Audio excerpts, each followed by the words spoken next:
ನಮಸ್ಕಾರ ಸ್ನೇಹಿತರೆ, GTG ಲಘು ಹಾಸ್ಯ ಚಾನೆಲ್ಗೆ ತಮಗೆಲ್ಲ ಸ್ವಾಗತ.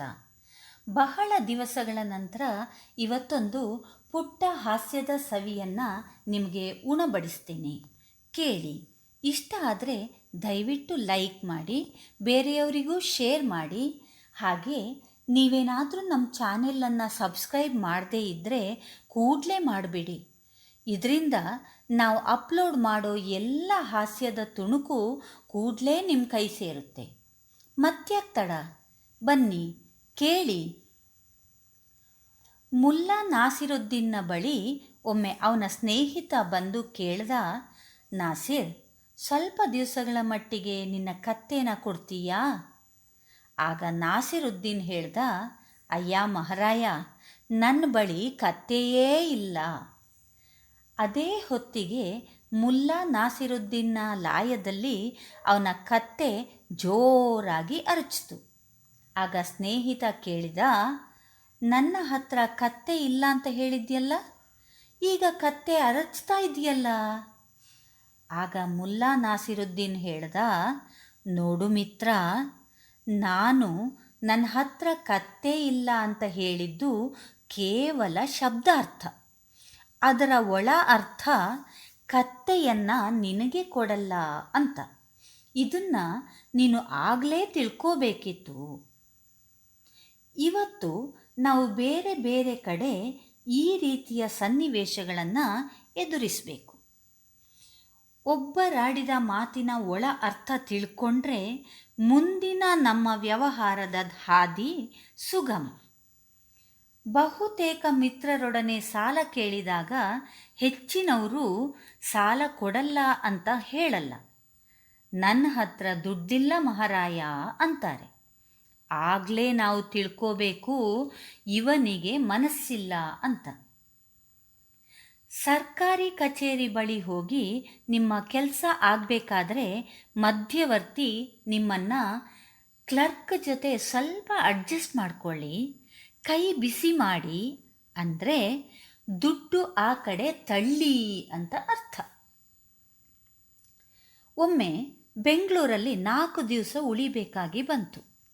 ನನ್ನ ಸಮೀಪ ಬಂಧುವಿಗೆ ಫೋನ್ ಮಾಡಿ, 4 ದಿನ ನಿಮ್ಮ ಮನೆಗೆ ಬಂದರೆ ನಿಮ್ಮ ಮನೆಯಲ್ಲಿ ಸ್ವಲ್ಪ ವಾಸ್ತವ್ಯಕ್ಕೆ ಅಡ್ಜಸ್ಟ್ ಮಾಡಬಹುದಾ ಅಂದೆ.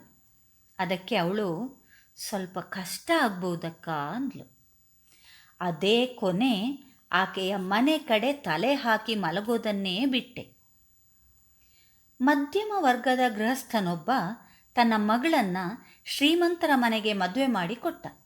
ಸ್ವಲ್ಪ ಸಮಯದ ನಂತರ ತನ್ನ ಮಗಳು ಸುಖವಾಗಿ ಇದ್ದಾಳೆಯೇ ಎಂಬುದನ್ನು ನೋಡೋದಕ್ಕೆ ತನ್ನ ಮಗಳ ಮನೆಗೆ ಹೋದ.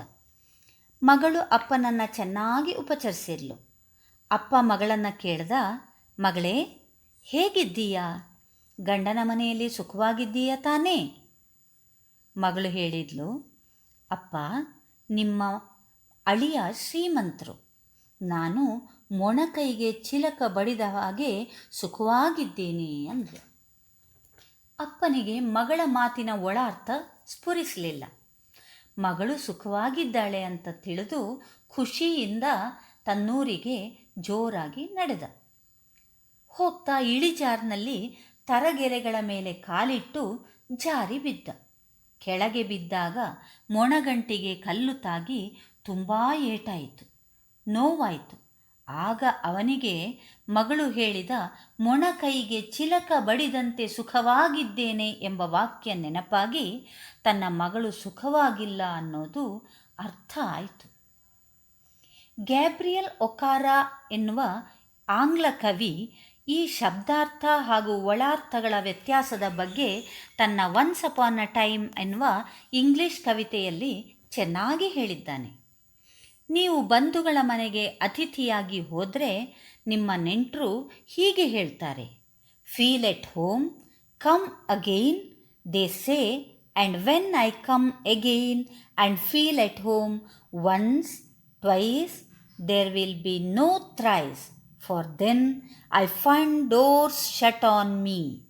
ಸರಳವಾಗಿ ಹೇಳೋದಾದರೆ, ನೀವು ಬಂಧುಗಳ ಮನೆಗೆ ಹೋದಾಗ ಅವರು ಪುನಃ ಬನ್ನಿ, ನಿಮ್ಮ ಮನೆಯೆಂದೇ ಭಾವಿಸಿ ಸಂಕೋಚ ಪಟ್ಕೋಬೇಡಿ ಅಂತ ಹೇಳ್ತಾರಲ್ಲ ಅಂತ ಪುನಃ ಒಂದೋ ಎರಡೋ ಸಲ ಹೋಗ್ಬೋದು, ಆದರೆ ಮೂರನೇ ಸಲ ಹೋಗಲು ಸಾಧ್ಯ ಇಲ್ಲ. ಕಾರಣ ಅವರ ಮನೆ ಬಾಗಿಲು ನಮಗೆ ಮುಚ್ಚಿರುತ್ತದೆ. ಅಗಸನ ಮನೆಯಲ್ಲಿ ವಿಪರೀತ ದುಡಿತದೊಂದಿಗೆ ಏಟನ್ನೂ ತಿನ್ನುತ್ತಿದ್ದ ಕತ್ತೆ ತನ್ನ ಕಷ್ಟವನ್ನು ತನ್ನ ಗೆಳೆಯನಲ್ಲಿ ಹೇಳ್ತು. ಆಗ ಗೆಳೆಯ, ಅಯ್ಯೋ, ನೀನು ಯಾಕೆ ಅವನ ಮನೆ ಬಿಟ್ಟು ಹೋಗ್ಬೋದಲ್ಲ ಅಂತು. ಅದಕ್ಕೆ ಕತ್ತೆ ಹೇಳ್ತು, ಗೆಳೆಯ, ನಾನು ಏಟು ತಿಂದರೂ ಅಗಸನಲ್ಲಿ ನಿಂತಿದ್ದು ಯಾಕೆ ಅಂದರೆ, ಅಗಸ ಒಮ್ಮೊಮ್ಮೆ ಸಿಟ್ಟಿನಲ್ಲಿ ತನ್ನ ಮಗಳಿಗೆ, ಹೀಗೆ ಮಾಡಿದರೆ ನಿನ್ನನ್ನು ಕತ್ತೆಗೆ ಕೊಟ್ಟು ಮದುವೆ ಮಾಡ್ತೀನಿ ನೋಡು ಅಂತ ಬೈತಾನೆ. ಆ ಶುಭ ದಿನನ ಎದುರು ನೋಡ್ತಾ ಈ ಏಟನ್ನು ಸಹಿಸ್ಕೊಂಡಿದ್ದೀನಿ ಹಾಗೂ ಯಜಮಾನನಲ್ಲಿ ಕತ್ತೆ ಚಾಕ್ರಿ ಮಾಡ್ತಿದ್ದೀನಿ ಅಂತ ಹೇಳ್ತು. ನೆಂಟ್ರ ಮನೆಯ ಫೀಲ್ ಎಟ್ ಹೋಮ್ ಹಾಗೂ ಕಮ್ ಒನ್ಸ್ ಅಗೇನ್ಗಳ ಕಥೆಯೂ ಹೀಗೇನೆ.